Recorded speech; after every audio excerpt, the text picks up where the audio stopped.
Hello नमस्कार दोस्तों, स्वागत है आप सबका हमारे यूट्यूब चैनल आरोही कंप्यूटर क्लासेस पर। और एक बार फिर से मैं हाजिर हो गया आप सबके बीच एक मोस्ट इम्पोर्टेंट क्लास लेकर। तो भाई आप सबका एग्ज़ाम जो है बहुत नज़दीक है और एग्ज़ाम में मात्र अब आज का दिन ही शेष है। वही कल आपका एग्ज़ाम है, उसके लिए अपनी एक क्लास है और क्लास में एक एक क्वेश्चन मोस्ट इम्पोर्टेंट होने वाला है। तो जुड़ जाओ सभी और ज़्यादा से ज़्यादा शेयर करना है सबको क्लास को। और देखिए, जिसने अभी तक भी आरोही कंप्यूटर क्लासेस के मोबाइल ऐप को इंस्टॉल नहीं किया हो जरूर कर लेना। मोबाइल ऐप पर आपको फ्री में टेट सीरीज देखने को मिलेगी। टेट सीरीज देखकर आप अपनी तैयारी इंप्रूव कर सकते हो। और किसी ने अभी तक भी कुछ नहीं पढ़ा है तो उसके पास एक दिन से वो आरोही कंप्यूटर क्लासेस के मोबाइल ऐप पर जाओ, वहाँ 15 चैप्टर का कोर्स है, उसे खरीदो और एक रात में आप एग्जाम में टॉप कर जाओगे भाई, अगर वो क्लास आपने देख ली तो चलिए शुरू करते हैं क्लास। देखिए पहला क्वेश्चन क्या है। देखो पहला क्वेश्चन है, एक्सलेंडेड लर्निंग प्लेटफॉर्म वहाँ टीचर्स असाइनमेंट अनाउंसमेंट सवाल पूछना जैसे कार्य कर सकते हैं। यानी एक लर्निंग प्लेटफॉर्म कौन सा है जहाँ टीचर जो होते हैं वो असाइनमेंट अनाउंसमेंट और उसके अलावा सवाल जवाब पूछने का कार्य कर सकते हैं। तो ए पर देखा है गूगल क्लासरूम, बी पर देखा है गूगल पर्स यानी गूगल फोरम है, सी पर रखा है गूगल सी, डी पर रखा है गूगल डॉक्स। तो इसका राइट आंसर होगा ए ऑप्शन। क्या होगा इसका right answer? A option, Google classroom इसका राइट आंसर है। ए ऑप्शन इसका राइट आंसर है। क्वेश्चन नंबर 2 देखिए क्या है। ऑनलाइन बैंकिंग में 2 फैक्टर ऑथराइजेशन 2FA का प्राथमिक लाभ क्या है? 2FA का प्राथमिक लाभ क्या है भाई? तो ए पर दे रखा है लेन देन की सीमा बढ़ाना, बी पर देखा सरल लॉगिन प्रोसेस, सी पर देखा अनेक सत्यापन विधियों का उपयोग करके सुरक्षा बढ़ाना और डी पर देखा विशिष्ट बैंकिंग सुविधाओं तक पहुंच। तो 2FA 2 फैक्टर ऑथराइजेशन का क्या मतलब होता है? तो इसका राइट आंसर होगा सी ऑप्शन, अनेक सत्यापन विधियों का उपयोग करके सुरक्षा को बढ़ाने का काम करते हैं।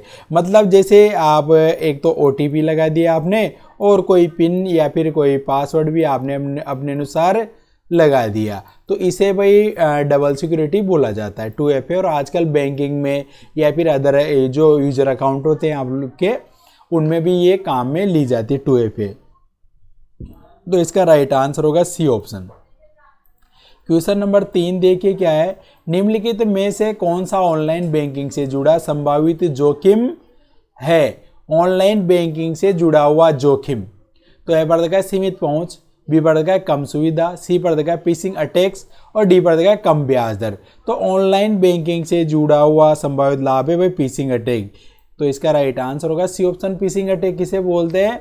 जहां पर आपके पास कोई मेल आता है और उसमें आपसे पर्सनल इंफॉर्मेशन मांगी जाती है, वो फिशिंग अटैक कहलाता है। तो इसका राइट आंसर होगा भाई सी ऑप्शन, फिशिंग अटैक। अगला क्वेश्चन नंबर 4 देखिए क्या है।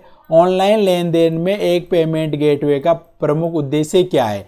पेमेंट गेटवे का प्रमुख उद्देश्य ऑनलाइन लेन देन में। तो ए पर दे रखा है डिजिटल रसीद संग्रहण, बी पर रखा है बैंकों के बीच संवाद को सुविधाजनक बनाना, सी पर दे रखा है डिजिटल मुद्रा को भौतिक नकद में परिवर्तित करना और डी पर देखा है प्रमोशनल ईमेल भेजना। तो पेमेंट गेटवे का जो मुख्य उद्देश्य है, इसका मेन एम क्या है? तो इसका राइट आंसर होगा बी ऑप्शन, बैंकों के बीच संवाद को सुविधाजनक बनाने का ये काम करते हैं। तो इसका राइट आंसर क्या होगा? इसका राइट आंसर होगा बी ऑप्शन। क्या होगा इसका राइट आंसर? इसका राइट आंसर होने वाला है बी ऑप्शन भाई, बैंकों के बीच संवाद को सुविधाजनक बनाने का काम करता है भाई ये। यानी एक बैंक से दूसरे बैंक में जो पैसे ट्रांसफ़र करते हैं, इधर से उधर जो करते हैं, तो उसे पेमेंट गेटवे बोला जाता है। तो पेमेंट गेटवे का मुख्य उद्देश्य क्या होता है? 2 बैंक या 3 बैंक 4 बैंक जितने भी बैंक है उन सबके बीच ऐसा तंत्र स्थापित करना कि वो पैसों का लेन देन आसानी से कर पाए। तो इसका राइट आंसर बी ऑप्शन है भाई। अगला क्वेश्चन देखिए, क्वेश्चन नंबर 5 क्या है। मोबाइल भुगतान के संदर्भ में मोबाइल वॉलेट का क्या उद्देश्य है? मोबाइल वॉलेट क्या काम आता है भाई? तो ए पर देखा है भौतिक नगद संग्रहण, बी पर देखा है संपर्क सूची का प्रबंधन, सी पर देखा है डिजिटल भुगतान जानकारी को संग्रहित और प्रबंधित करना और डी पर देखा है इंटरनेट एक्सेस प्रदान करना। तो मोबाइल भुगतान के संदर्भ में मोबाइल वॉलेट का क्या उद्देश्य है भाई? तो मोबाइल वॉलेट क्यों काम में लिए जाते हैं? जैसे आप लोगों के फ़ोन में क्या नाम से फ़ोन पे, गूगल पे, पेटीएम वगैरह जैसे ऐप होते हैं, तो इनका मुख्य उद्देश्य क्या है भाई?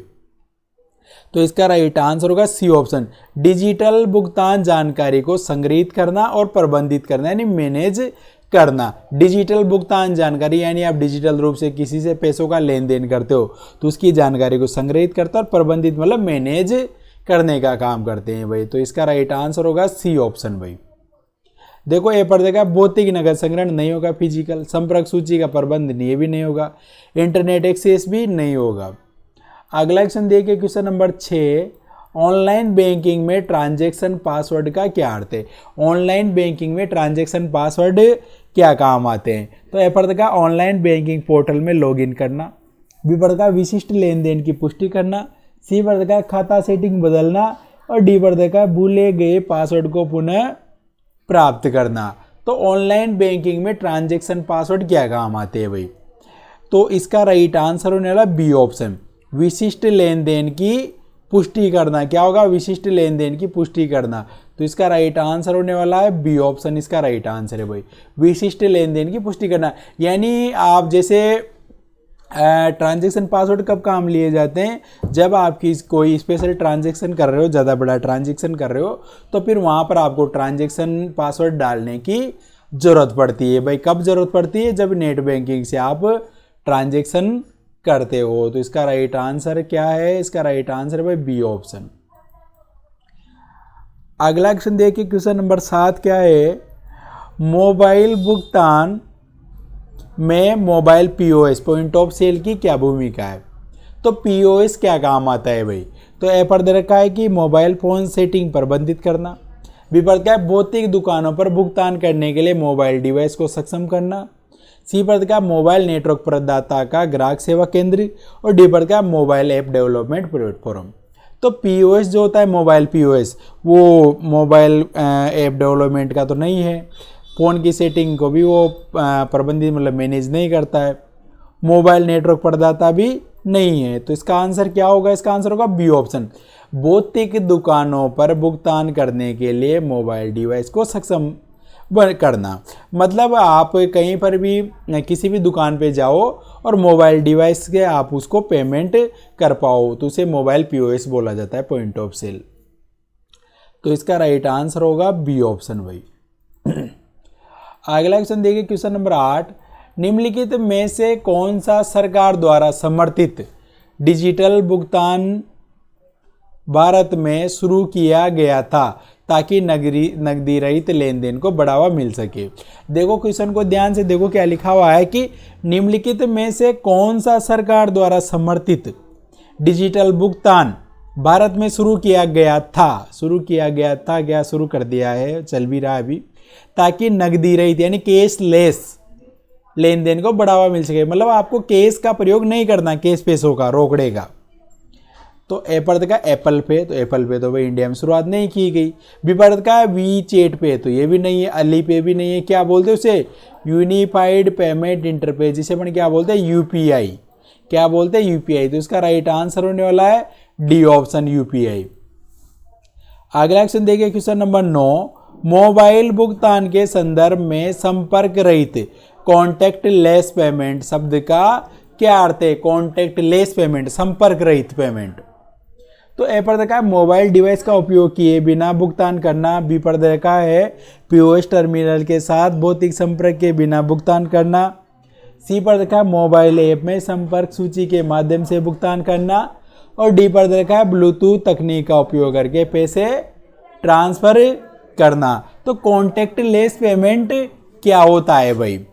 तो ए पर देखा है मोबाइल डिवाइस का उपयोग किए बिना भुगतान करना। तो मोबाइल डिवाइस के बिना तो आप पेमेंट नहीं कर सकते, तो गलत है। और सी पर देखो दे रखा है कि मोबाइल ऐप में संपर्क सूची के माध्यम से भुगतान करना, तो ये भी गलत नहीं है भाई, जरूरी नहीं है आप कॉन्टैक्ट से ही करो। बी पर देखा है ब्लूटूथ तकनीक का उपयोग करके पैसे ट्रांसफर करना, ये भी गलत है। इसका राइट आंसर है बी ऑप्शन, भुगतान टर्मिनल के साथ संपर्क भौतिक संपर्क के बिना भुगतान करना, यानी जिसको पेमेंट करना उसके पास जाने की आपको ज़रूरत नहीं है, आप उसकी यूपीआई आईडी से या मोबाइल नंबर से या बैंक अकाउंट में सीधा पेमेंट कर सकते हो भाई। तो इसका राइट आंसर क्या होने वाला है, बी ऑप्शन इसका राइट आंसर है। क्वेश्चन नंबर 10 देखिए क्या है, हैंड हेल्ड डिवाइस क्या है। हैंड हेल्ड, देखो शब्द पर ध्यान देना आप, हैंड हेल्ड जिसे अपन हाथ में पकड़ सकते हैं। तो ए पर देखा है भारी भरकम, बी पर देखा सॉरी ए पर देखा है भारी भरकम औद्योगिक कार्यों के लिए उपयोग किए जाने वाला उपकरण। बी पर का एक पोर्टेबल कंप्यूटिंग डिवाइस जिसे हाथ में पकड़ने के लिए डिजाइन किया गया है।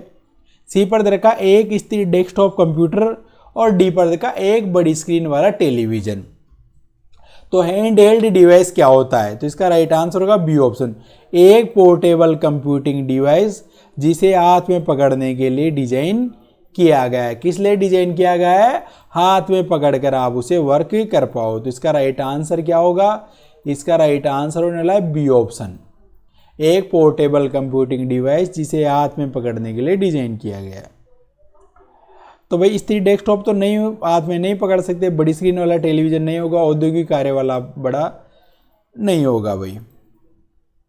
अगला क्वेश्चन देखिए, क्वेश्चन नंबर 11 क्या है, हैंड हेल्ड उपकरणों के साथ इंटरेक्ट करने के लिए मुख्य इनपुट मेथड कौन सा है।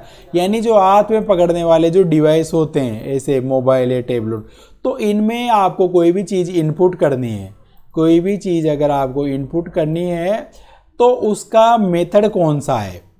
तो ए पर दे रखा है कीबोर्ड एंड माउस, बी पर का टच स्क्रीन, सी पर का वॉइस रिकॉग्निशन, डी पर का स्टाइल्स। तो स्टाइल तो कोई मेथड नहीं है, कीबोर्ड माउस आप इनमें प्रयोग नहीं लेते, वॉइस रिकॉग्निशन के द्वारा भी आप वॉइस के द्वारा भी इतना काम नहीं कर सकते। तो इसका मेन इनपुट का पैनल कौन सा है, टच स्क्रीन होता है भाई। क्या होता है, टच स्क्रीन। तो इसका राइट आंसर होगा बी ऑप्शन, टच स्क्रीन।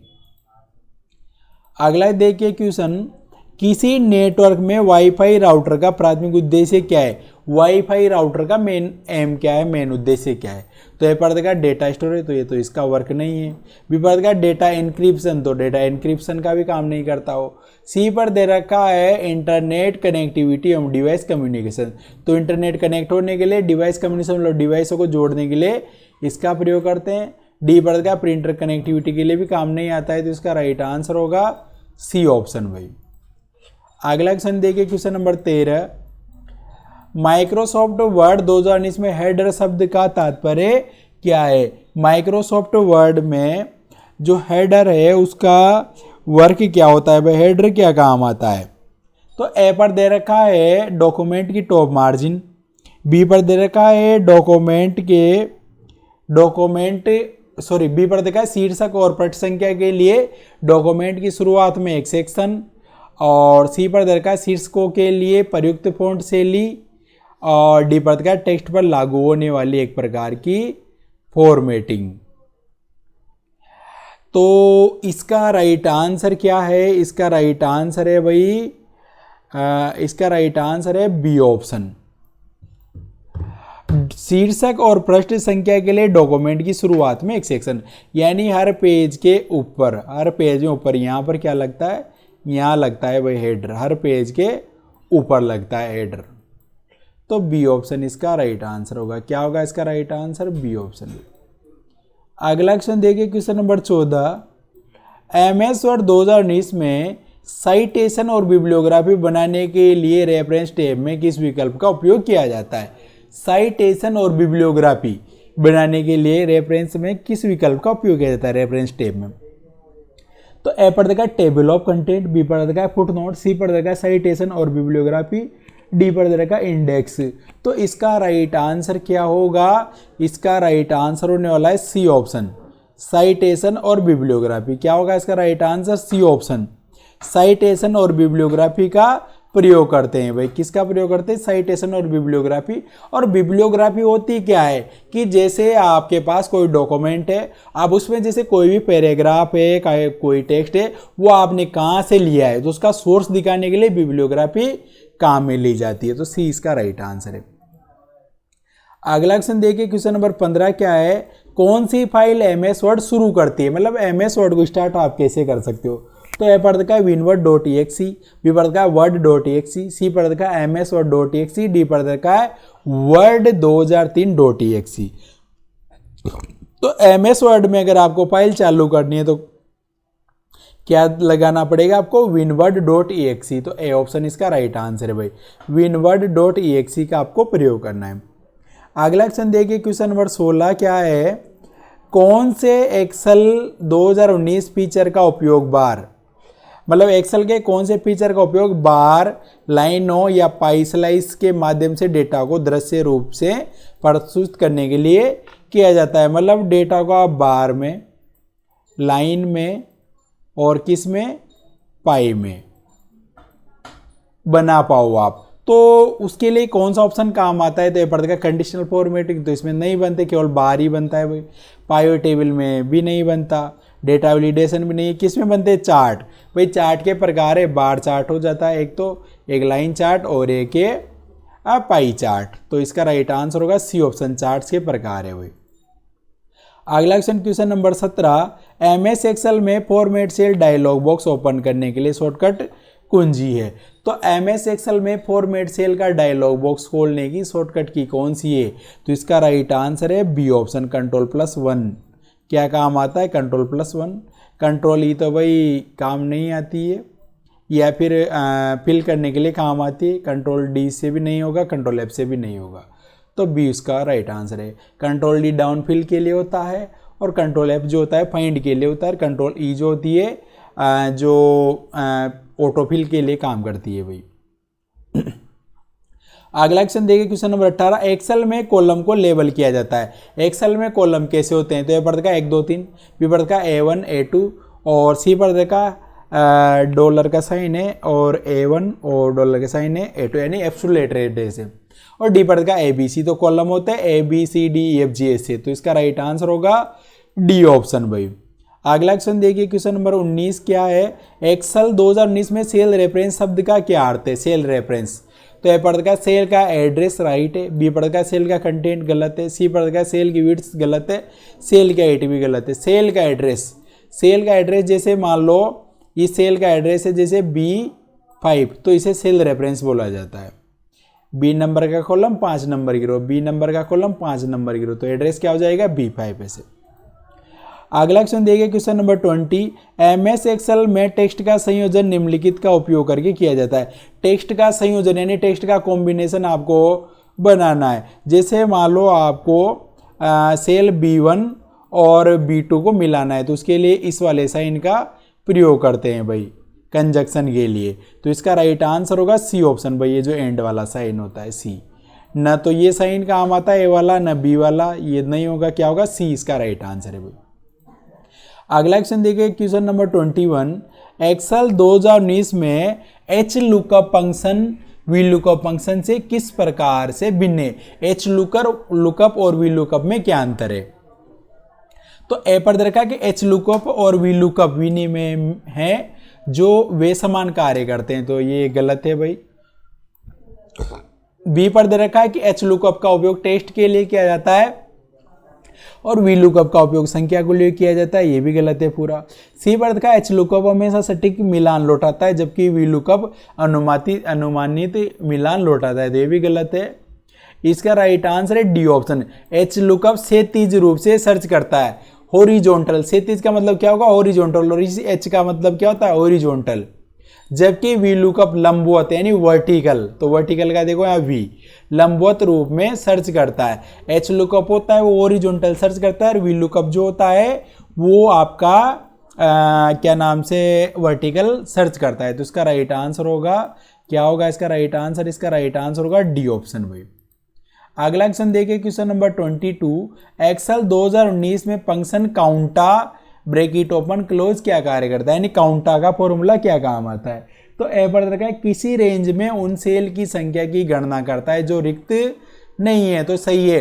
काउंटा का जो फॉर्मूला होता है केवल उन्हीं सेल को काउंट करता है जो खाली नहीं है, खाली को नहीं गिनेगा, बाकी जितनी भी सेल भरी हुई है उनको काउंट करेगा भाई। तो बी पद का रेंज को वैल्यू में जोड़ता है, तो ये गलत है। सी पद का किसी रेंज का औसत के लिए भी काम नहीं था, गुणा करने के लिए भी नहीं आता, तो राइट आंसर होगा ए ऑप्शन भाई इसका राइट आंसर है। और जिसने आरोही कंप्यूटर क्लासेज के यूट्यूब चैनल को सब्सक्राइब नहीं किया हो जरूर कर लेना भाई, रेगुलर लाइव क्लास होती है। और जिसने ऐप को इंस्टॉल नहीं किया हो जरूर कर लेना, आपके पास बहुत कम शेष है तो ये सारा काम पहले कर लो। सारी क्लासें आएगी, सारी मोस्ट इंपॉर्टेंट रहेगी। और ऐप पर टेट सीरीज वेरी इंपॉर्टेंट डली हुई है। और वहाँ पर पेड कोर्स जो 199 रुपये में 1 से 15 चैप्टर का है वो भी मोस्ट इंपॉर्टेंट है भाई आपके लिए, तो वहाँ से देखो सबको। तो क्वेश्चन नंबर 23, पावर पॉइंट में सिलेक्टेड स्लाइड को डुप्लीकेट करने के लिए किस शॉर्टकट कुंजी का उपयोग किया जाता है। सिलेक्टेड टेक्स्ट को डुप्लीकेट करने के लिए किस शॉर्टकट कुंजी का उपयोग किया जाता है। तो ए पर दे रखा है कंट्रोल टी, बी पर देखा कंट्रोल प्लस डी, सी पर देखा कंट्रोल प्लस सी और डी पर देखा एल्ट प्लस डी। तो इसका राइट आंसर होगा b option, control plus d इसका राइट आंसर है बी ऑप्शन। इससे स्लाइड भाई डुप्लीकेट हो जाती है, जबकि बहुत सारे बच्चे वहाँ पर कंट्रोल सी लगा कर आ जाते हैं। तो कंट्रोल सी भाई कॉपी का होता है न कि डुप्लीकेट का, तो ये चीज़ आपको ध्यान रखनी है। क्वेश्चन नंबर 24 क्या है कि आप पावर पॉइंट में किसी ऑब्जेक्ट के लिए कस्टम एनिमेशन पाथ कैसे क्रिएट कर सकते हैं, यानी कस्टम एनिमेशन आप कैसे बना सकते हो। तो ए पर देखा एनिमेशन पेंटर का उपयोग करके, तो एनिमेशन पेंटर से तो भाई एनिमेशन कॉपी होते हैं तो ये तो गलत हो गया। बी पर देखा ड्राइंग टूल का उपयोग करके एक मोशन पथ बनाकर, तो ये सही है भाई, मोशन पथ बनाकर आप ड्राइंग टूल का उपयोग करके कस्टम एनिमेशन बना सकते हो। सी पर देखा एनिमेशन पेन में एनिमेशन विकल्प को एडजस्ट करके, तो ये भी गलत है भाई। और एनिमेशन विकल्प एडजस्ट मतलब एनिमेशन ऊपर नीचे हो जाते हैं उससे केवल, बस एनिमेशन कस्टम एनिमेशन नहीं बनते।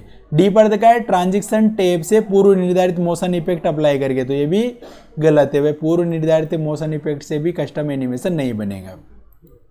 क्वेश्चन नंबर 25 देखिए क्या है, आप पावर पॉइंट प्रेजेंटेशन को पासवर्ड से कैसे सुरक्षित कर सकते हैं, यानी पावर पॉइंट प्रेजेंटेशन में आप पासवर्ड कैसे लगा सकते हो। तो ए पर दे रखा है कि सेव एज डायलॉग बॉक्स का उपयोग कर तथा प्रेजेंटेशन हेतु पासवर्ड सेट करके, तो सेव एज डायलॉग बॉक्स में पासवर्ड नहीं लगते, गलत है। बी पर दे रखा है फाइल टैब पर जाकर इन्फो को सिलेक्ट कर प्रोटेक्ट प्रेजेंटेशन पर क्लिक करके, तो सही है भाई, फाइल टैब पर जाना है, फिर इन्फो पर जाना है, फिर प्रोटेक्ट प्रेजेंटेशन का ऑप्शन पे आपको क्लिक करके वहाँ से पासवर्ड लगा सकते हो, तो बी वाला सही है। सी पर देखा है पावर पॉइंट में पासवर्ड प्रोटेक्शन उपलब्ध नहीं होता है, तो गलत है भाई। तो इसका राइट आंसर क्या होगा, बी ऑप्शन भाई, बी फॉर बॉल।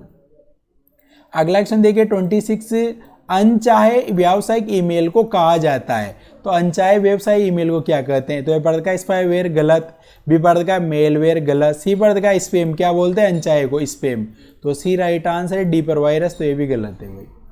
अगला क्वेश्चन देखिए 27, प्रिंटिंग के दौरान डॉक्यूमेंट तैयार करने के लिए आमतौर पर किस फाइल फॉर्मेट का उपयोग किया जाता है, यानी आप किसी चीज़ का प्रिंट निकालना है और डॉक्यूमेंट आपको तैयार करनी, तो आमतौर पर किस फाइल फॉर्मेट में आप तैयार करते हो। तो ए पर देखा पीडीएफ, तो पीडीएफ राइट है भाई, पीडीएफ फॉर्मेट में करते हैं डॉक्यूमेंट्स को तैयार। बी पर देखा जेपीजी, तो फोटो है, MP3 ऑडियोस होंगे, TXT टेक्स्ट फाइल है, तो ये तीनों में नहीं करते भाई, पीडीएफ में करते हैं। अगला क्वेश्चन देखिए 28 क्या होने वाला है, जब हैकर्स नेटवर्क पर दबाव डालने के लिए किसी वेबसाइट पर अनुपयोगी ट्रैफिक भर देते हैं, तो इसे कहा जाता है, यानी हैकर्स क्या करते हैं कि नेटवर्क पर दबाव डालने के लिए वेबसाइट पर बिना काम के अनुपयोगी ट्रैफिक मतलब बिना काम की चीज़ें भर देते हैं, तो इसे कौन सा अटैक कहा जाता है। तो पढ़ का डीओएस अटैक, बी पढ़ का स्पूपिंग, सी पढ़ का पिसिंग, डी पढ़ का अप्रोक्त में से कोई नहीं, तो इसे बोलते हैं डीओएस अटैक। कौन सा अटैक होता है ये, DOS attack, denial of service, तो ए ऑप्शन इसका राइट आंसर है भाई। अगला क्वेश्चन देखिए 29 क्या होने वाला है, कौन सा कंप्यूटर वायरस आपके कंप्यूटर पर होने वाली हर गतिविधि को रिकॉर्ड करता है। कौन सा कंप्यूटर वायरस आपके कंप्यूटर पर होने वाली हर गतिविधि को रिकॉर्ड करता है। तो ए पर का DOS, बी पर का मेलवेयर एंड्रॉयड, सी पर का ट्रेपर, डी पर का कीलॉगर। तो आपकी हर गतिविधि को रिकॉर्ड करता है भाई कीलॉगर। कौन करता है, कीलॉगर। तो इसका राइट आंसर होगा डी ऑप्शन। क्या होगा, डी ऑप्शन इसका राइट आंसर है, कीलॉगर भाई। अगला क्वेश्चन देखिए 30, कौन इंटरनेट पर उपयोगकर्ताओं की गतिविधि पर नजर रखता है और किसी अन्य तक पहुंचाता है, यानी ऐसा कौन सा साइबर थ्रेट है जो आप इंटरनेट पर जो भी वर्क करो उसकी गतिविधि पर नजर रखता है और दूसरों तक उसे पहुंचाने का वर्क करता है। तो ए पर देगा एडवेयर, बी पर देगा स्पाईवेयर, सी पर देगा मेलवेयर, डी पर देगा उपरोक्त में से कोई नहीं। तो इसका राइट आंसर है बी ऑप्शन, स्पाईवेयर। क्या है इसका राइट आंसर? बी ऑप्शन पर जो दे रखा है स्पाईवेयर इसका राइट आंसर है भाई। अगला क्वेश्चन देखिए, क्वेश्चन नंबर 31। एक वेबसाइट URL जो https:// से शुरू होता है और एड्रेस बार में एक पेड लॉग आइकन शामिल होता है, ये दर्शाता है। यानी किसी वेबसाइट की शुरुआत में URL में https लगा हुआ है और एक पेड लॉग का साइन भी है, तो इससे क्या अर्थ निकलता है, मतलब ये क्या दर्शाता है? तो ए पर देखा कि वेबसाइट पुरानी सुरक्षा प्रोटोकॉल का उपयोग करे तो गलत है। बी पर दे रखा है कि वेबसाइट एन्क्रिप्शन के साथ यानी सुरक्षा के साथ एक सुरक्षित कनेक्शन का उपयोग करती है, तो कर रही है, मतलब ये सही है बी वाला। सी पर दे रखा है वेबसाइट सभी प्रकार के साइबर खतरों से प्रतिरक्षित है, तो ये भी गलत है भाई। डी पर का वेबसाइट ऑफलाइन है, ये भी गलत है। तो इसका राइट आंसर होगा बी ऑप्शन भाई। बी ऑप्शन इसका राइट आंसर है। वेबसाइट एन्क्रिप्शन के साथ सुरक्षित कनेक्शन है, यानी किसी वेबसाइट की शुरुआत में https लगा हुआ है और आपको वेबसाइट की शुरुआत में अगर ताले का चिन्ह, पेड़ लॉग का चिन्ह दिख जाता है, इसका मतलब वो सुरक्षित है। तो बी इसका राइट आंसर है। अगला क्वेश्चन देखिए, question number 32। WPS writer documents को किस फाइल फॉर्मेट में सेव किया जा सकता है? WPS राइटर जो होता है इसमें डॉक्यूमेंट्स को किस फाइल फॉर्मेट में सेव कर सकते हैं? तो ए पर देखा है .docx, तो .docx में कर सकते हैं। .odt ओपन डॉक्यूमेंट में भी कर सकते हैं भाई। तो राइट आंसर होगा सी ऑप्शन, ए और बी इसका राइट आंसर है भाई, सी ऑप्शन, दोनों में कर सकते हैं। Question number 33। Google work space में गूगल ड्राइव का उद्देश्य क्या है भाई? गूगल ड्राइव क्या काम आता है? तो ए पर का ईमेल को सेंड तथा रिसीव करना, बी पर का फाइल्स तथा डॉक्यूमेंट्स को स्टोर तथा शेयर करना, सी पर का प्रेजेंटेशन को क्रिएट तथा एडिट करना, और डी पर का ऑनलाइन मीटिंग आयोजित करना। तो ऑनलाइन मीटिंग के लिए काम नहीं आता, स्प्रेडशीट को क्रिएट करने में भी काम नहीं आता, ईमेल सेंड रिसीव करने में भी काम नहीं आता। तो right answer b option, files तथा डॉक्यूमेंट्स को स्टोर तथा शेयर करने के लिए काम आता है। तो इसका राइट आंसर होगा बी ऑप्शन भाई। अगला क्वेश्चन देखिए 34। जूम ऐप का निम्नलिखित में से कौन सा लाभ है? तो ए पर देखा है सोशल मीडिया प्लेटफॉर्म के साथ एकीकरण, तो गलत। बी पर का उन्नत सुरक्षा सुविधाएं, गलत।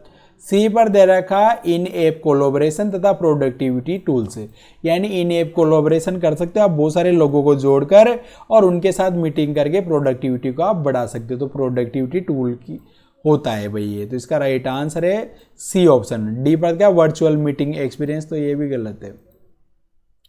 अगला क्वेश्चन देखिए 35। एक सिंगल लेयर डीवीडी की अधिकतम क्षमता क्या होती है? तो सिंगल लेयर डीवीडी की क्षमता होती है 4.7 GB। तो इसका राइट आंसर होगा ए ऑप्शन भाई।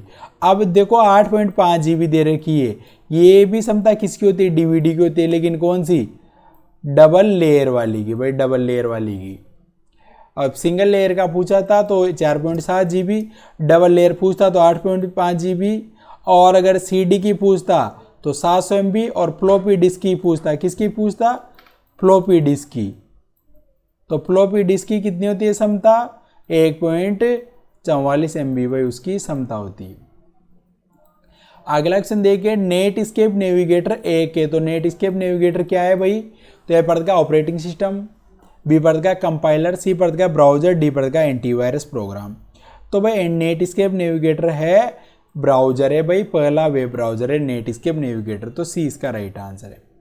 क्वेश्चन नंबर 37 देखिए क्या होने वाला है। व्हाट्सएप का उपयोग किस कार्य में किया जाता है? व्हाट्सएप का उपयोग किस कार्य में किया जाता है?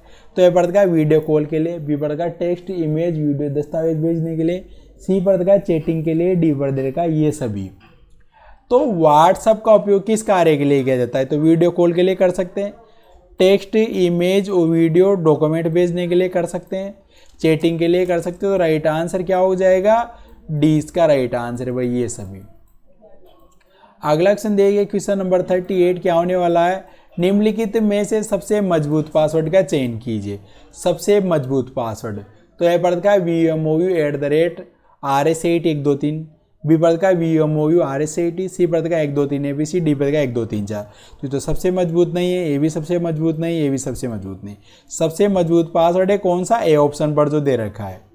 देखो इसमें कैपिटल लेटर है, अपर केस है, लोअर केस है, साइन है यहाँ पर, फिर अपर केस आ गया, लोअर केस आ गया, फिर नंबर्स आ गया, यानी सबका कॉम्बिनेशन है, कम से कम 8 पासवर्ड है। तो इसका राइट आंसर ए ऑप्शन में। अगला क्वेश्चन देखिए, MS वर्ड 2019 में चार्ट में डेटा बिंदु का वास्तविक मूल्य कहलाता है। तो ए पद का लीजेंड, बी पद का चार्ट शीर्षक, सी पद का ग्रिड लाइन, डी पद का डेटा लेवल। तो इसका राइट आंसर है डी ऑप्शन डेटा लेवल। जैसे डेटा बिंदु यानी डेटा पॉइंट, तो ये जो चार्ट में ऐसी जो लाइनें होते हैं, ऐसे जो कॉलम होते हैं, इन्हें क्या बोलते हैं, डेटा बिंदु मतलब डेटा पॉइंट। और इसमें वास्तविक मूल्य जैसे यहाँ पर लिखा हुआ है 15, यहाँ लिखा हुआ है 10, यहाँ लिखा हुआ है 25, तो ये जो वैल्यू लिखी हुई से बोलते हैं डेटा लेवल। तो इसका राइट आंसर होगा डी ऑप्शन। अगला क्वेश्चन देखिए 40, विंडोज 11 यूजर इंटरफेस के नीचे के भाग में मौजूद होती है और आमतौर पर इसमें स्टार्ट मेन्यू होता है। यानी विंडोज 11 के यूजर इंटरफेस के नीचे वाले भाग में मौजूद होती है, आमतौर पर इसमें स्टार्ट मेन्यू भी होता है। तो कहाँ होता है, तो ए पद का टास्क बार, बी पद का आइकन, सी पद का माइक्रोसॉफ्ट, डी पद का फायरवॉल। तो ये भी नहीं होगा और ये भी नहीं होगा। तो देखो कहाँ पर होता है स्टार्ट मेन्यू, टास्क बार में होता है। तो इसका राइट आंसर क्या होगा, इसका राइट आंसर है ए ऑप्शन। और जिसने यूट्यूब चैनल को सब्सक्राइब नहीं किया जरूर कर लेना भाई, इतना तो कर सकते हो आप सब मेरे लिए। जिसने नहीं किया हो कर लेना, इस बार अपना टारगेट 15,000 का है तो पूरा करवा दो जल्दी से। देखिए 41, मान लीजिए कि MS एक्सेल में सेल B1, B2, B3 में कुछ संख्यात्मक मान है। इन सेलों में मौजूद मानों को न्यूनतम ज्ञात करने का सही तरीका है। भाई जैसे यहाँ पर 3 सेल बना देता हूँ मैं। ये पहली सेल B1 है, ये B2 है और ये B3 है।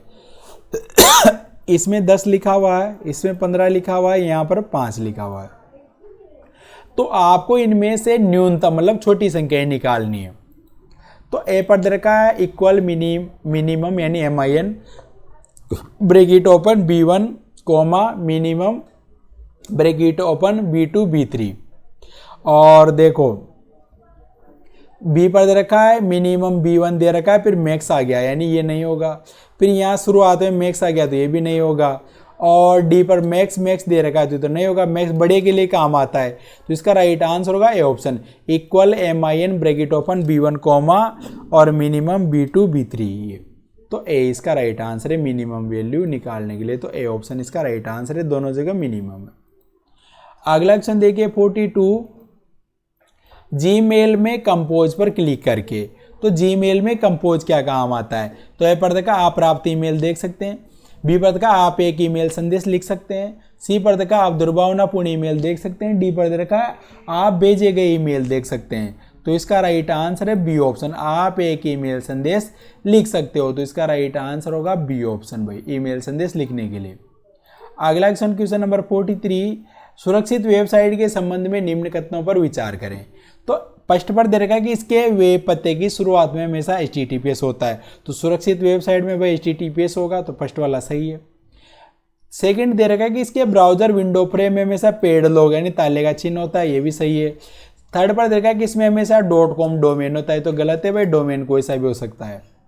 तो इसका राइट आंसर क्या होगा, सी ऑप्शन, केवल फर्स्ट और सेकेंड सही है भाई। तो सी ऑप्शन इसका राइट आंसर है।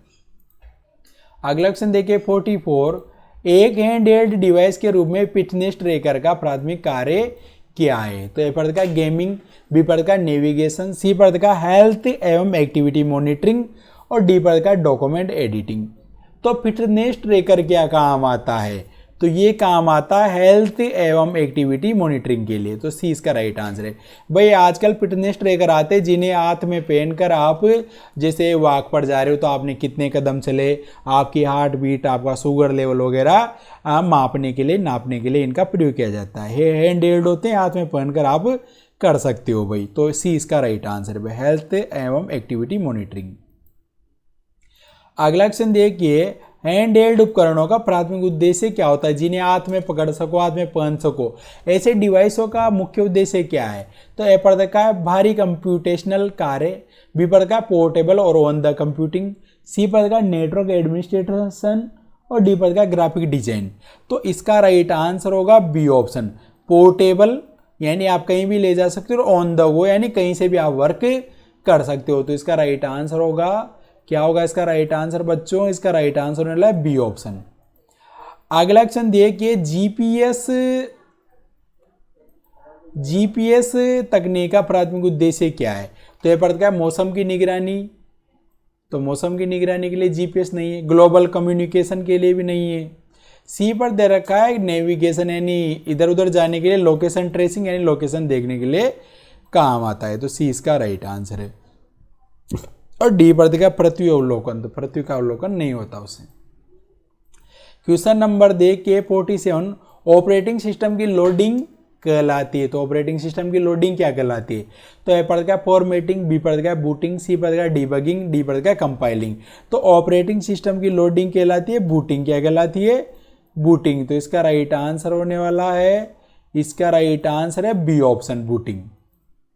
अगला क्वेश्चन देखिए 48 क्या है, सर्च इंजन क्या है। सर्च इंजन क्या है। तो ए पर दे रखा है कि एक प्रोग्राम जो इंजन को सर्च करता है, बी पर दे रखा है एक हार्डवेयर कंपोनेंट, सी पर दे रखा है एक मशीनरी जो डेटा को सर्च करती है, और डी पर दे रखा है एक प्रोग्राम जो वेबसाइट को सर्च करती है। तो सर्च इंजन क्या होता है। तो ए ऑप्शन राइट आंसर भाई, एक प्रोग्राम है जो इंजन को सर्च, अरे सॉरी ए वाला गलत है भाई, इसमें इसका राइट आंसर है डी ऑप्शन, एक प्रोग्राम जो वेबसाइट को सर्च करते हैं। सर्च इंजन क्या होता है, एक प्रोग्राम है जो वेबसाइट को सर्च करने के लिए काम आता है। तो इसका राइट आंसर क्या होगा, डी ऑप्शन है भाई। वो प्रोग्राम के चक्कर में मिस्टेक हो गया उसमें थोड़ा सा, डी इसका राइट आंसर है भाई। अगला क्वेश्चन देखिए क्वेश्चन नंबर 49, ऑपरेटिंग सिस्टम क्या है। तो ए पढ़ का सिस्टम सॉफ्टवेयर, बी पढ़ का एप्लीकेशन सॉफ्टवेयर, सी पढ़ का वर्ड प्रोसेसिंग सॉफ्टवेयर, डी पढ़ का कम्युनिकेशनल सॉफ्टवेयर। तो ऑपरेटिंग सिस्टम आता है भाई सिस्टम सॉफ्टवेयर में, किस में आता है सिस्टम सॉफ्टवेयर में। तो इसका राइट आंसर क्या होगा, ए ऑप्शन भाई सिस्टम सॉफ्टवेयर। अगला क्वेश्चन नंबर 50, आरटीजीएस प्रमुखतः निम्नलिखित रेंज में राशि हस्तांतरण के लिए उपयोग होता है। तो आरटीजीएस का प्रयोग कब करते हैं। तो ए पर देखा छोटे लेन देन से 10,000 तक गलत, बी पर देखा 10,000 से 1 लाख रुपए के बीच के मध्यम लेन देन के लिए ये भी गलत, सी पर दे रखा है 2 लाख रुपए से ऊपर के बड़े लेन देन के लिए, तो सी वाला सही है। डी पर देखा है सी के आधार पर तो गलत है भाई। तो इसका राइट आंसर होगा सी ऑप्शन, 2 लाख रुपए से ऊपर के बड़े लेन देन के लिए इसका प्रयोग करते हैं। और ये आप सबके लिए बोनस क्वेश्चन नंबर 51 क्या होने वाला है, विंडोज का स्क्रीन बैकग्राउंड और मेन एरिया जहां आप फाइलें और प्रोग्राम ओपन और मैनेज कर सकते हो उसे क्या कहते हैं। ये स्क्रीन का जो बैकग्राउंड होता है जहां पर आप फाइलें प्रोग्राम को मैनेज करते हो, तो इसे क्या बोलते हैं, तो इसे बोलते हैं डेस्कटॉप। क्या बोलते हैं, डेस्कटॉप बोला जाता है। तो इसका राइट आंसर है बी ऑप्शन। भाई ये थी क्वेश्चन अपनी ये क्लास थी अपनी 50 की, मैंने आप सबके लिए एक और बोनस क्वेश्चन कर दिया 51। और भाई आप सबका एग्जाम है 14 को, तो उसके लिए अपनी क्लास थी वेरी मोस्ट इंपॉर्टेंट क्लास थी, एक क्वेश्चन मोस्ट इंपॉर्टेंट था।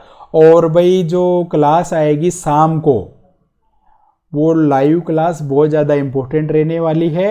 तो उस लाइव क्लास में एक एक बच्चे को टाइम से जुड़ना है और एक एक क्वेश्चन का आंसर देना है और पूरी तैयारी ऐसे करना है कि एग्जाम में टॉप करो भाई। एक एक क्वेश्चन मोस्ट इंपॉर्टेंट आएगा। और जिसने अभी तक 1 से 15 चैप्टर का क्लास नहीं देखी हो तो वो अगर डीपली पढ़ना है तो ऐप पर जाकर कोर्स ले लो, और किसी को थोड़ा मतलब कम है या आता है थोड़ा बहुत तो वो भाई उसके लिए अपने चैनल पर भी क्लास है, 1 से 15 चैप्टर की 6 घंटे की क्लास है, उसे जाओ देखो। भाई किसी के पास पैसे नहीं है, पेड नहीं ले सकता तो यूट्यूब पे जाओ, वहाँ से देखो और सारी क्लासों को देखो आप। और क्लास कैसी लगी कमेंट करके ज़रूर बताना है। जिसने यूट्यूब चैनल को सब्सक्राइब नहीं किया हो ज़रूर करना भाई। आप सब प्यार और सपोर्ट बना के रखो, आप सब मेरी हिम्मत हो, आपसे ही मैं आगे बढ़ रहा हूँ। मिलते हैं नेक्स्ट क्लास में भाई।